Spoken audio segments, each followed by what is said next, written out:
Last week's win for Kansas against Colorado was their biggest in-conference game of the season. That is until this matchup right here against Florida State. The stakes are unbelievably high for third-ranked Kansas, who currently sits at a record of 9-1 with 2 games left to go in the regular season, looking to punch our ticket in the Big 12 championship. If we win this game, it is pretty much a lock that we're going to the conference championship. And if we lose, it's a lock that we pretty much will not be in the Big 12 championship. So as I mentioned, our game against Colorado last week was a pivotal one. Colorado had 2 in-conference losses, and we needed this win to keep ourselves at the top of the Big 12, along with for tiebreakers. It was all about the run game for us. Cornell Teamer, Clyde Poole, Ty Lord, all leading the way. We were up by 10 with 2 minutes to go and nearly blew it. Colorado was able to tie the game, bringing it into overtime, but luckily we made plays when we needed to, and were able to get the win over the Buffs, pushing our record to 9-1 on the year. Right now, there's 4 teams fighting for 2 spots in the Big 12 championship, with us, TCU, Arizona, and Florida State. We have not played any one of these 3 teams until today, meeting Florida State. If the Seminoles beat us, they will have 2 in-conference losses. We will finish the year with at least 2, so that would guarantee they hit the head-to-head tiebreaker over us, and as we're going to go over in a second, they don't hit the tiebreaker against those other teams, which would bode poorly for us. Now, we are getting healthy at the right time. Takayas Brinkley will be back next week against BYU. And wide receiver Mario Maddox, who has not played since late last year, is finally healthy. I've been excited to get him back. He had a really good offseason of development despite the fact that, well, he was injured. He played well for us a season ago. I believe he was our leading receiver prior to getting injured. And having him in the slot is going to be a big deal. I feel like he would have been poised to have a huge season for us. And I guess he's going to have a huge final few games instead. As we replace Brinkley, we're getting some more of these young guys, some reps. Today it'll be Dylan Countess on the defensive line, who will get some in-game action. So let's take a look at this Florida State team, who currently sits at a record of 7-3. They have number 3 Kansas this week and number 2 Florida next week, so the stakes are obviously quite high. As we look at their 2 in-conference losses, they come against Arizona and TCU, and that is relevant again because of the tiebreaker that I mentioned earlier. Let's say Florida State ends up winning this game against us. They're going to have, at minimum, the same in-conference record as us, so that would give them the tiebreaker. But they don't have the tiebreaker with Arizona, who has 2 in-conference losses, and TCU, who only has 1. So by virtue, TCU and Arizona would both be ahead of us, since they're also ahead of Florida State. The Seminoles are, of course, led by Luke Kromenhoek. He is the best quarterback in the Big 12 and has a chance of being a first-rounder. Had a great sophomore season, leading Florida State to a playoff spot. Missed all of last year with an injury, but he has come back very strong this year. 6'4", 200 pounds, rocket arm, impressive accuracy. He can run, along with Cedric Irvin in the backfield, and a solid group of receivers. Defensively, these guys are solid as well. One of the better defensive units in the Big 12. And on paper, just based on the ratings alone, these are the 2 best teams within the conference. So it is going to be a dogfight. Kansas looking to keep their conference championship hopes alive. Florida State looking to keep any playoff hopes alive. If they lose another game, their playoff chances are cooked. And a nice resume win against a team like Kansas on the road at the booth certainly would not hurt their resume, especially if they don't end up winning the Big 12. So here is the Seminole offense. Luke Kromenhoek, a possible first-round draft pick, leads the way at quarterback as it is a 2nd and 6. Play action. Kromenhoek up the middle. Nice throw and catch. Good play after the catch by the talented receiver, that being Devon Walters, the redshirt freshman. Play action for Irvin. Here is Kromenhoek on the run. Boink, boink. Should have been intercepted twice. Landers and Crispin each got their hands on it. I don't know how neither of them made the play. 2nd and 10, a little trickery. Lawayne McCoy ends up getting around 8. Some bag work from the Florida State play calling as we now look at a 3rd down and 2. It's going to be a delayed handoff on the RPO, and Devin Murphy sniffs it from a mile away. Cedric Irvin loses 4, and that'll bring out the field goal unit. Florida State looking to strike first From the right hash, it is a 35-yarder for the junior J.D. Gravel, and it squeaks through. A close call for Florida State, but the Seminoles are on the board first. They lead 3-0. On the kickoff, it is Mario Maddox who will return it. We're trying to find any which way we can get the ball in his hands. It is not going to be a seamless transition back into the offense. We are throwing him in the fire. We need him out there. I think our receivers have been fine, but having Maddox completely changes things in the short and deep game for this offense. As Teamer goes to the outside with a nice first down run. One of the most impressive games of his career last week. 13 carries, over 130 yards. Poole looks to dance around under pressure on the run. He's got his man. Welcome back, Mario Maddox. His first catch of the game goes for 12. What a play there by Clyde Poole, navigating the pressure in the pocket as he's got Amani Law breaking tackles. He is so hard to bring down, usually in open space. This time it's with guys on him, and it doesn't matter. Amani Law still with a big play after the catch. 3rd and 9, a strike for the sidelines. It's Dorian Pepper with the first down. With Maddox's return, we could see a lesser role for guys like Pepper and Rasheem Diggs. So it's good to see Pepper making a nice play there. Is on 3rd down and 8. Poole gets around 7. He takes a hit on the play as well, as that makes it a 4th and 1. You best believe what Kansas is going to do here. They're going to keep the offense out on the field and go for it. The true freshman, Nicholas Scotland Williamson, with a big first down run. He gets around 8, bringing it to the 6-yard line for Kansas. 2nd and goal, handoff for Ty Lord. Whoop! Splits the 2 defenders, takes a big hit, but he was already in the end zone. What a run by Ty Lord, who started the year off inconsistently, but I feel like he's really playing his best football over these last few weeks. He was outstanding against Colorado. A good start offensively as Kansas leads it 7-3. We knew we wanted to set the tone on offense, but here's Cedric Irvin with a big run, wrapped up out of bounds by Brandon Hines, but not before getting it past the 50. One of the better running backs in the Big 12 and a possible top 100 draft pick this year. Cromanhook on the run, gets by Nwokeji and runs for the first down, where he is wrapped up, I believe, by Santiago Herrera. That'll wrap up the first. A strong start offensively. It's been a slow-paced game so far. Both teams taking their time. Both teams running the ball really well. I mean, we've only made it through one drive, for Christ's sakes. Florida State only has 3 points, but don't get it twisted. Their offense has been quite strong as well. Play action, Cromanhook, end zone, picked off! Damani Maxson with the interception. Tackled inside the 5. He probably should have just taken a knee in the end zone, but still, a huge turnover by Kansas in the red zone. It looked like the receiver was open. I get what Cromanhook was trying to do there, but testing the All-American Damani Maxson sometimes will burn you, and I think it's fair to say that's exactly what happened with Cromanhook. He tried to float it above Maxson, looking for LaWayne McCoy, but the senior makes an outstanding play on the football, and Kansas forces the turnover. From the 3, here's Teamer to the outside with space, jukes away from the defender, and he gets the first down, gaining 11. That'll immediately put Kansas out of safety territory, and it'll give the offense an opportunity to actually do something. Poole on the run, he's got his man.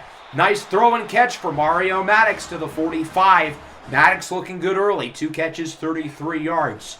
It'll be an RPO. Teamer stuffed in the backfield for a loss. Big play there by the Florida State defense. Couple of guys in the area, including Amari Williams. 3rd and 12. Wide open on the slant. It's Amani Law. You are not beating him in a foot race. Past the 5 all the way to around the 2. What a play after the catch for Amani Law. It's a gain of 53. And one of college football's best big play threats does it again. It's a 1st and goal now for Kansas after the big play by Law. Poole keeps it on the fake for Jones. Gets a nice block from Jones, and he is not quite in. But he is really close, inches away from the end zone.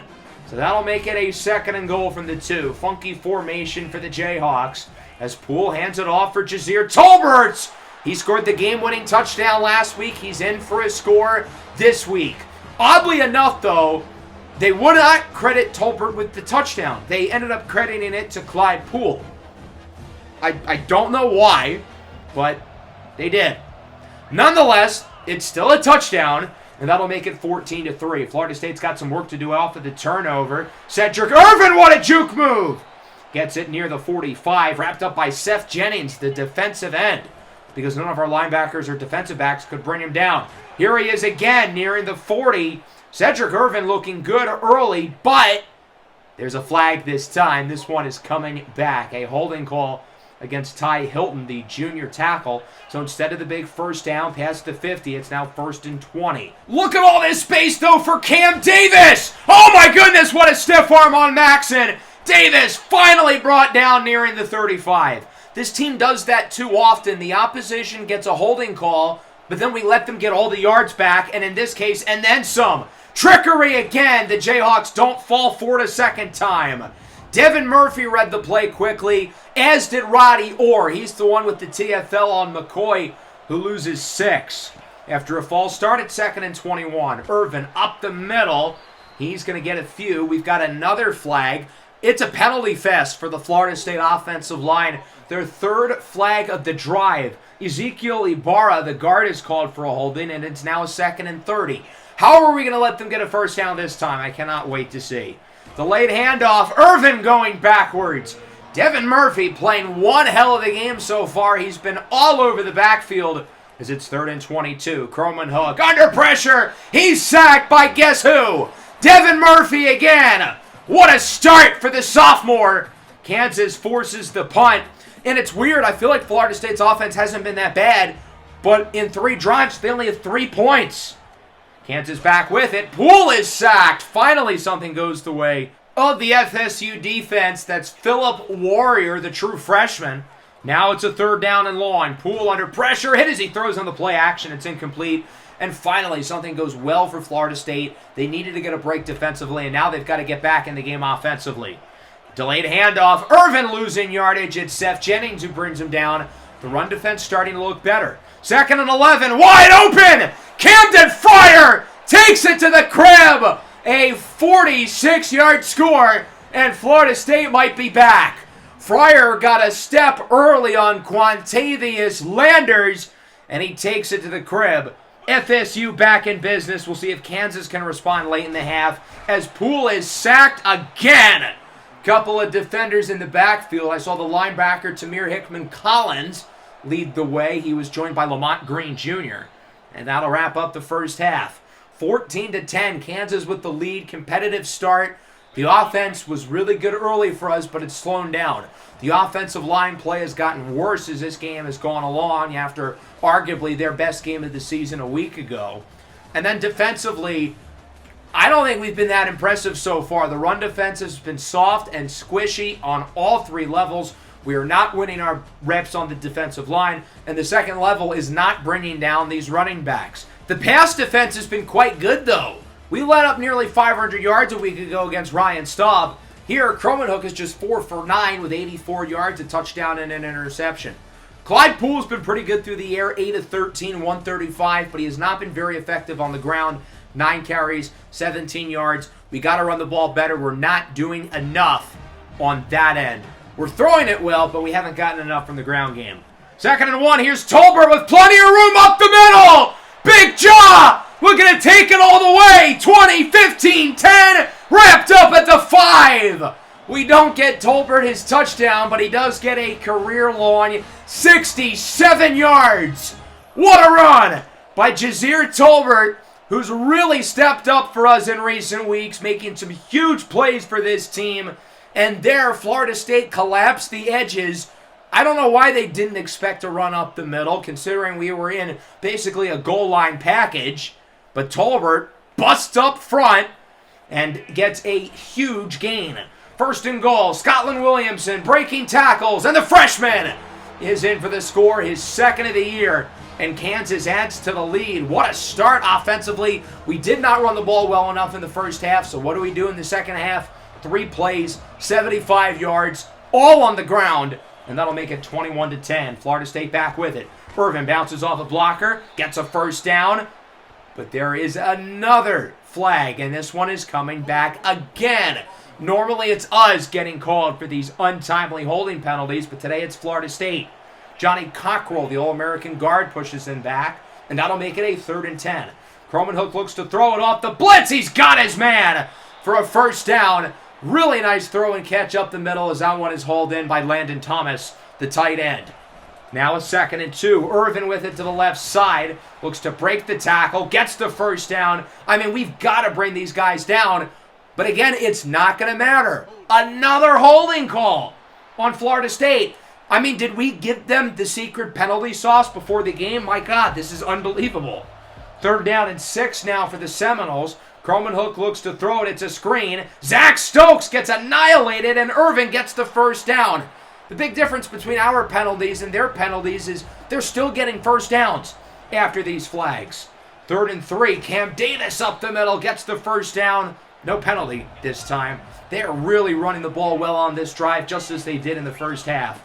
3rd and goal. Walking the red carpet. Too easy for Cedric Irvin. And Florida State responds back with a score of their own. Excellent quick drive by Kansas running the ball to start the 3rd. Florida State with a long drive. 16 plays over 6 minutes. They're going to go for 2. Irvin waltzes in again on the delay. An octopus as Irvin scores all 8 points on the possession. And Kansas gets it back late in the 3rd.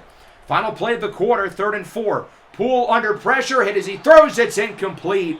So Florida State gets to stop, and they will start the 4th quarter only down by 3 with possession of the football. Kansas looking to keep their top 3 ranking. We certainly would move up to number 2 with a win, given that number 1 Alabama plays against number 2 Florida. FSU, meanwhile, playing for their postseason lives. Irvin gets by Davis. What a move! Cedric Irvin all the way to the 29-yard line. This kid has been unbelievable today. I mean, he has legitimately been the best player on the field. Very reminiscent of what we got out of Cornell Teamer last week in the win against Colorado. Play action for Davis. Cromanhook with a nice move. He's got Loane McCoy, who gets it near the 15. Florida State with an opportunity to take their first lead of the game. On 1st down, delayed handoff. Defense gets fooled as it's a read option fake. Cromanhook inside the 5 to the 4. We did not see that coming. I even got faked out by it. It looked like he was going to hand the ball off to Davis.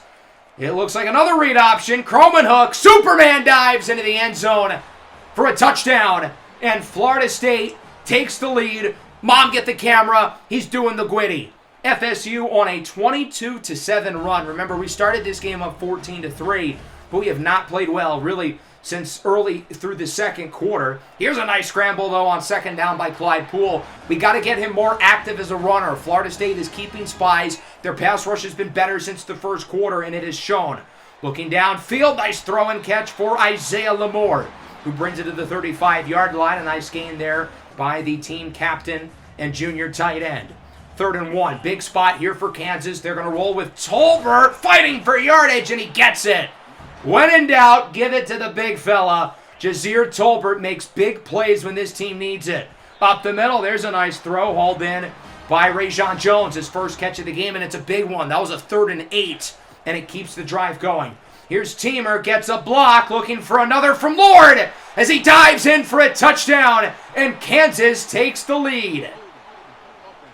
As expected, not so fast. Reggie Chanel called for the holding, the touchdown taken off the board, and it's now a 1st and 18 at the 21.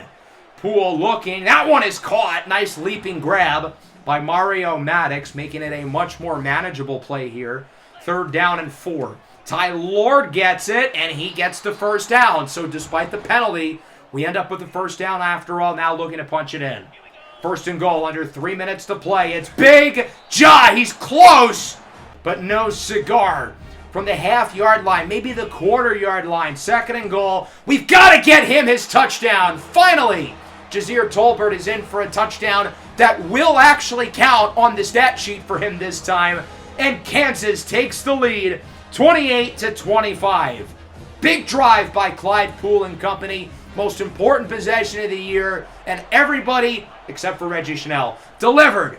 So now it's Florida State's turn. Cromanhook up the middle. Nice throw and catch. That goes for a first down in the hands of Jalen Brown. And that will bring us to the 2-minute timeout. Florida State's got all 3 of their timeouts, and all they would need is a field goal to tie the game. On 1st down, Cromanhook goes short. It's caught by Landon Thomas. Breaks a tackle, out of bounds. No way they call a late hit for that. You have got to be kidding me. That is a horrible call. If a guy is being stupid and hits a player late out of bounds, I will give him crap, but this is not on Marcus Ashe at all. This is a soft call by the referee. I mean, look when he touches him. Thomas still is a foot in bounds, and it wasn't even like a gruesome hit. I mean, that is just a horrible call by the referee. Florida State gets an additional 15 yards. They're now in field goal range as Jaylen Brown gets around 6. That penalty really could change the entire complexion of the game.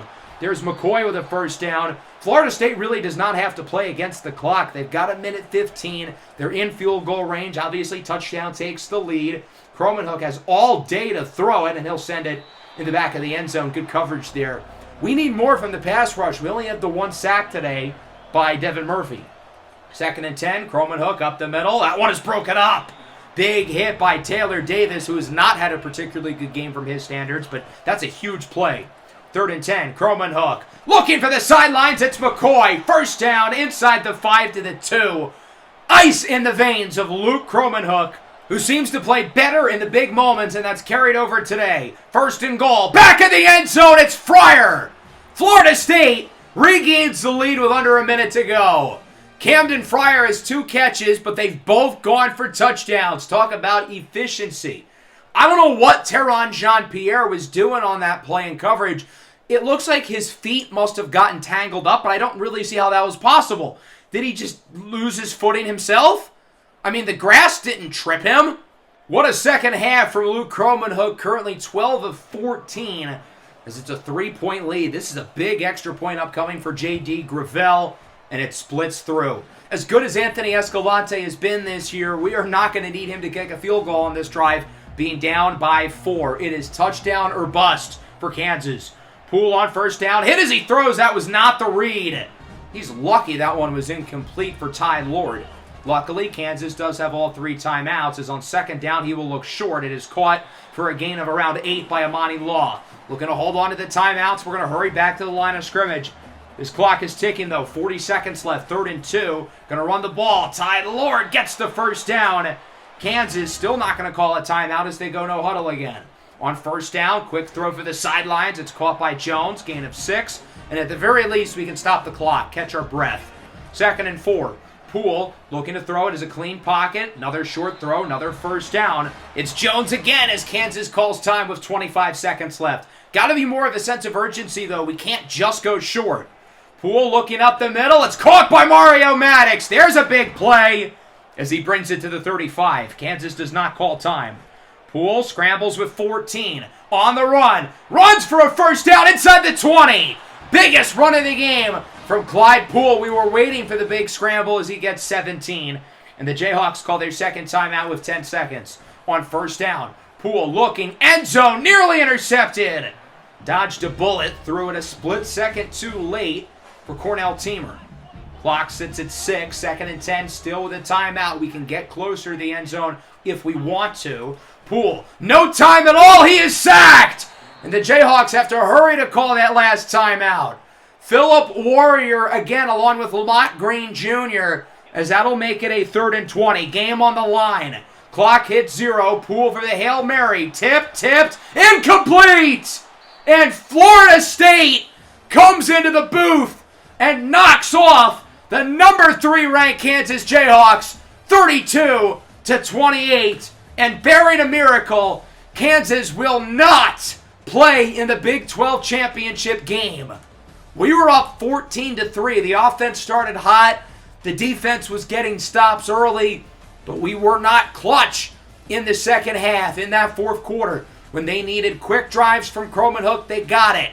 When they needed long drives from Cromanhook to wear the defense out, they got it. The offense had the one drive to take the lead with 3 minutes left, but we could not successfully complete the 1-minute drill, which ultimately loses us the game.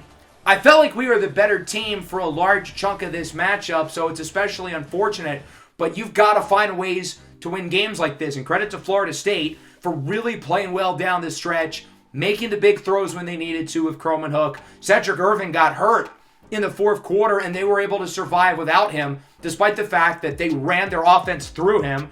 through the first 3 quarters. 7 of 9 on third down. That is ridiculously impressive. And even though Florida State had some very untimely penalties, they responded and got first downs after those penalties. Clyde Poole was okay.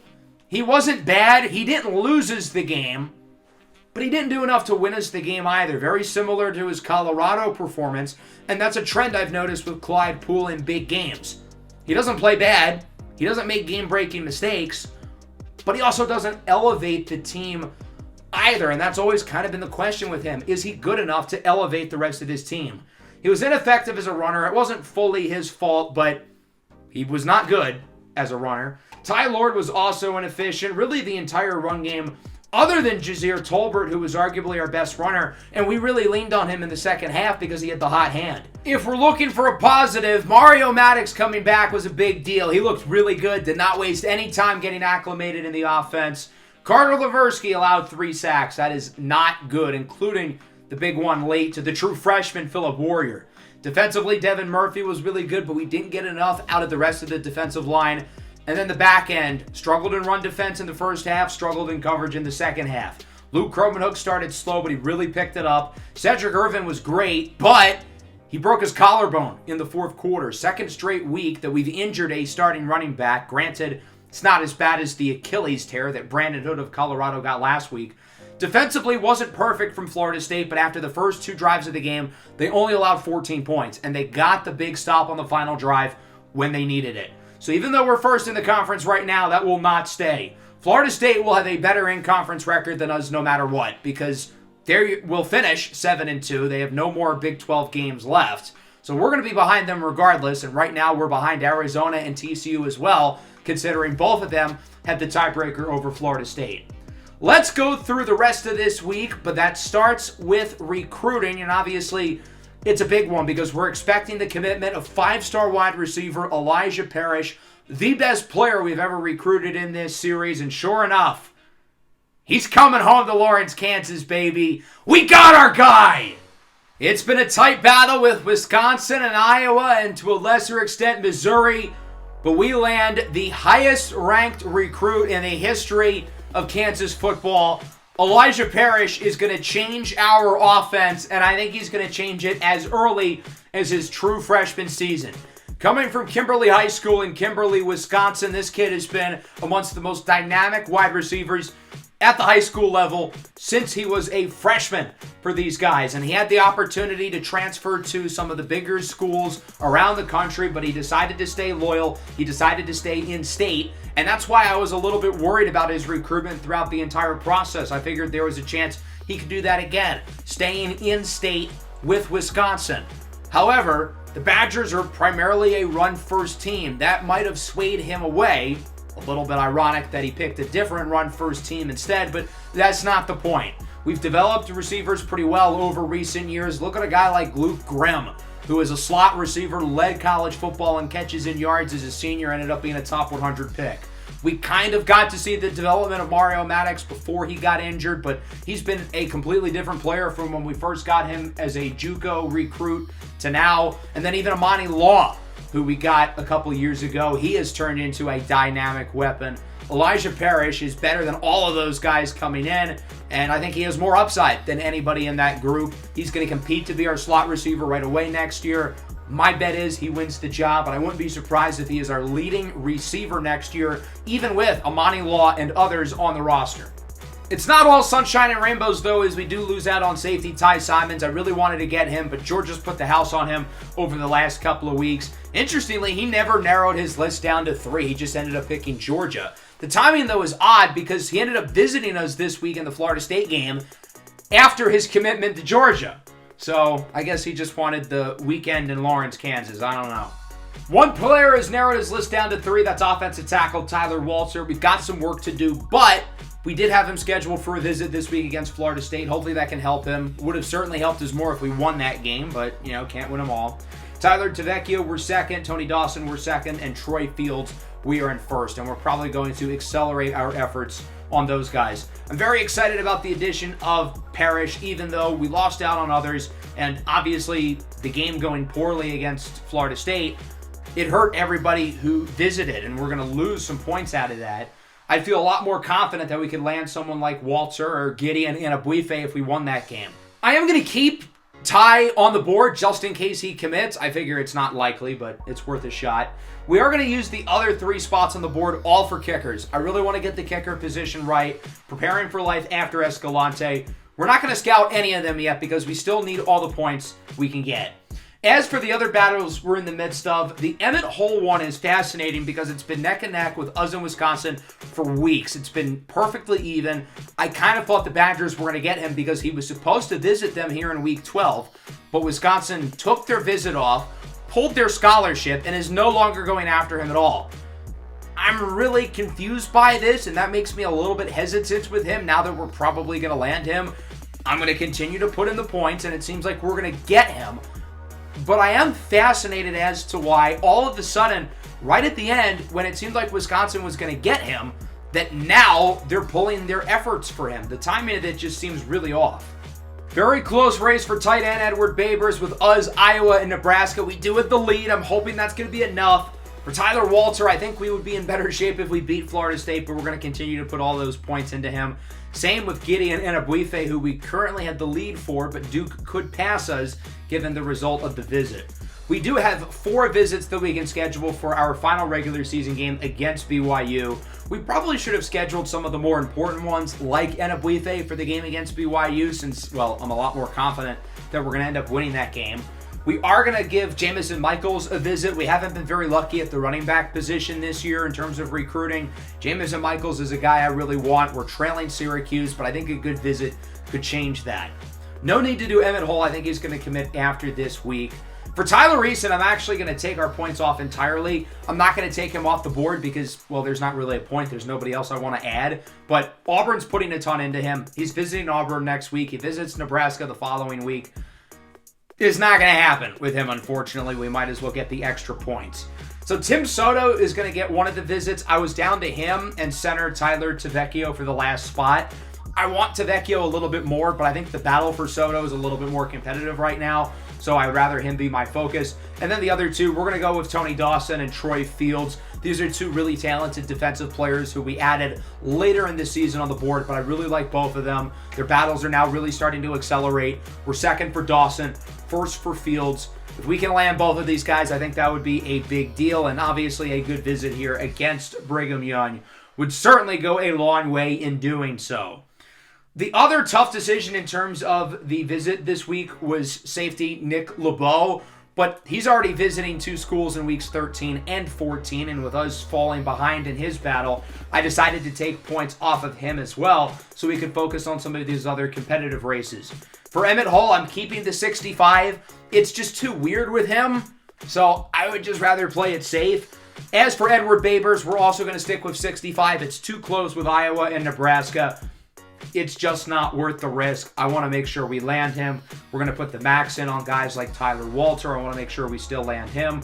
I'm going to move faster for defensive end Major Westerman. It seems like Kansas State wants him, and I don't want Kansas State to get him. As I mentioned with LeBeau, I like him, but he visits Mississippi State next week. He visits Tulsa the following week. Both of them are ahead of us. I don't like our chances in the race for him. Definitely less quantity than recent years in terms of the players we've added, but I really like the quality. Devin Murphy wins the Big 12 Defensive Player of the Week as that sets us up for the Week 12 slate. We are rooting for chaos. We need as much chaos as possible, especially in the Big 12.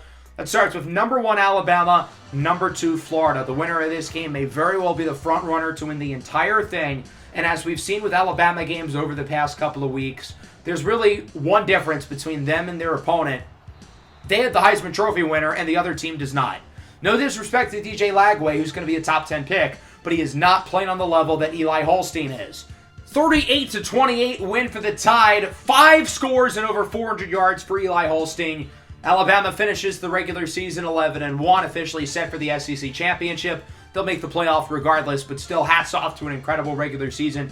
As for Florida, they fall all the way to number 11, the final spot in the playoff, and they play against Florida State next week. The winner of that game is probably in, and the loser of that game is probably out. So the stakes are unbelievably high. Ole Miss heads to Austin facing off against the Longhorns. Texas' chances are quite low of making any postseason run. They're 6-4, but if they can climb in the rankings and win some more games, I would not rule it out. Arch Manning and company took care of business. They would win this game against the Rebels, and Texas now positions themselves in the bubble. They still have some work to do. They've got to win their last game. They still need some luck as well. But with the number 16 ranking, I'm not ready to rule out a Texas playoff spot, for better or worse, just yet. Arch Manning only completed 53% of his passes, though. He still was not all that impressive, but he did lead his team to the win. Let's head to the Carrier Dome, Syracuse and Boston College. The Orange, number 13, they are on the bubble of an at-large spot. They'll have to win out if they want an at-large spot, and in order to win out, you got to beat Boston College. That they did not do. The Eagles upset Syracuse, and they upset them pretty convincingly. 38-19 win for Boston College. Syracuse drops to 21, but I don't think all hope is fully lost. They still have a very real shot of making the ACC championship game. If they win that, they will still be in. If they don't make the ACC championship game, though, they are cooked. Any chance we have of making the Big 12 championship, we need TCU to lose out. If they win either of their last two games, the dream is over. They're playing 2-win BYU. I do not like our chances, and unfortunately the Cougars did not do us the favor. TCU wins this game 28-7, and with that, Kansas will not be going to the Big 12 championship. The worst TCU could do is have 2 losses in conference. They would be ahead of Florida State, who's already ahead of us. The only chance Kansas has of a playoff spot would now be making it in as an at-large. Solid game from the standout junior Hoss Haney, leading the Horned Frogs to their 10th win of the year. What a season it has been for TCU. Maryland is the first team out, firmly on the bubble. I think if they win out, they're fine. If they don't, though, they are in trouble. And sure enough, Illinois would have them on upset alert. Sophomore quarterback Jeremiah Spielman played one hell of a game, leading the Illini to a huge statement win over the Terps, 41-17. Maryland goes all the way down to number 18, and I think the reigning runners-up chances of making the playoffs are not looking good. Jeremiah Spielman, the redshirt sophomore and native of Chicago, was awesome. 350 yards, 2 touchdowns with another one on the ground. The Illinois offense was clicking. As for Maryland, Christian Martin was really inefficient. Now, he was still gunslinging it. Maryland will not go away from their offensive approach, and today it bit them in the rear end. UAB looks like the Group 5 favorite to make the playoff. You'd think they should have no problem with 2-8 North Texas, right? Right? Well, not so fast, partner. The Mean Green upset UAB 27-24. UAB fans, if it makes you feel better, Buffalo lost this week. I think Troy ended up losing this week. Tulsa ended up losing this week. So a lot of the top Group 5 teams all lost this week. Nevada is now the highest ranked Group of 5 team, followed by, I believe, South Alabama. There are a few Group of 5 teams right now ahead of UAB, so they're going to have some work to do. Number 6 LSU heads to Auburn, facing off against the Tigers, and, well, the Tigers ended up winning this game. Which Tigers, though, to be exact? It ended up being Auburn with a surprise win over LSU. Very strong end to the year for Auburn. They began the year well, struggled towards the middle, and I thought they were going to struggle through the end of the season, but that did not end up being the case. They finished the year 8-4 with a nice 41-31 win over LSU. The Tigers are ranked number 13. They are the second team out of the playoff. If they make the SEC championship, that could certainly help them out, especially if they beat Alabama, then obviously they would get in. LSU can still get in as an at-large. They will need some help, but being the second team out gives them a little wiggle room. Although at 9-2 in the SEC, with how good the SEC has been this year, you should still be able to get in with 2 losses. I think LSU still belongs in the top 7 or 8 at worst. And then UAB heads to the shoe, facing off against the Ohio State Buckeyes, who took the biggest loss of their season. UCLA upsets Ohio State 26-24. We ended up getting a lot of chaos this week. As I said, Kansas needed. We didn't get chaos in the Big 12, but we got chaos otherwise. Ohio State drops to number 15. Looks like they might be in danger of missing the playoff for a second consecutive season. They're not out of it. They're the 4th team in the bubble, so they'll still have some work to do. They will need some help across the country, but I'm not ready to rule them out. Across the rest of the NCAA, USF over ECU, couple of really good group of 5 teams. Nevada beats up on Hawaii. Currently, the Wolfpack are the highest ranked group of 5 team. They are currently in the playoff right now. Colorado with a nice win over Houston. They are the last team out, so they're right back firmly in the bubble. UNC with a nice win over A&M. Mississippi State, USC, and Virginia Tech climb into the top 4. And then in the Big 12, we mentioned TCU, obviously the big one, they ended up winning. Arizona ended up with a bye week anyway, although we no longer really have rooting interest for them because, well, we do not have any mathematical possibility of making the conference championship. Across the rest of the country, Miami ends up beating Pitt. Washington over Rutgers. West Virginia's fall continues. They lose to Wake Forest. Michigan now 5-6 with a win. Tennessee blasts Missouri. That's cool. Love to see our rivals getting embarrassed. Appalachian State is now ranked. They beat Oregon State, another team who has a possibility of making the playoff. Notre Dame with a nice win over Penn State. If the Irish win their last game in Week 13, I think they should be a lock to get in, especially considering they probably won't play in the Big Ten Championship. So here's a look at our current polls. Kansas, as you can see, drops to number 6. So with some of the chaos across the country, we don't take too much of a hit, which is a huge relief, and that sets the stage up for next week's game against BYU. If we win, it looks like we are guaranteed to make the playoff as an at-large team. If we lose, I would think we would be out. We would probably deserve to be out if we lost to BYU. So we've got to win that game. No messing around. Got to take care of business, and we've got to do it early. Since we're mathematically eliminated from making the conference championship, that means if we made the playoffs, we would not get a first-round bye, and our current draw is not very favorable. The defending champion Notre Dame Fighting Irish would be our first opponent, granted at home. And if we win, we get to play Alabama and Eli Holstein at the Sugar Bowl, which is practically a home game for them. So certainly not a great episode for us, given we fell from 1st all the way to 4th in the conference standings, and we're not going to be able to climb up higher than 3rd. E.J. Horton and Damian Wimberly win the Players of the Week. I feel like both of them have already won Players of the Week this year. Of course, as we know, Devin Murphy wins it for the Big 12 defensively. Holstein's still the front runner for the Heisman. His number 1 receiver, Jaron Hamilton, makes it up to 4th. So with that, the stage has been set for our final regular season game of the year. If we beat BYU, we are most likely, bearing, stupidity, are going to the college football playoff for a 3rd time in the last 4 years. If we lose this game, I don't know if we're going to get in or not. We wouldn't deserve it for losing to 2-9 BYU. So again, we've got to take care of business. We've got to focus on this game on the schedule. And then after that, hopefully we'll be looking at playoff ball. Hope everyone enjoyed the episode despite the loss. Still a really fun game. Make sure to leave a like and subscribe to the channel if you are new. Rock chalk.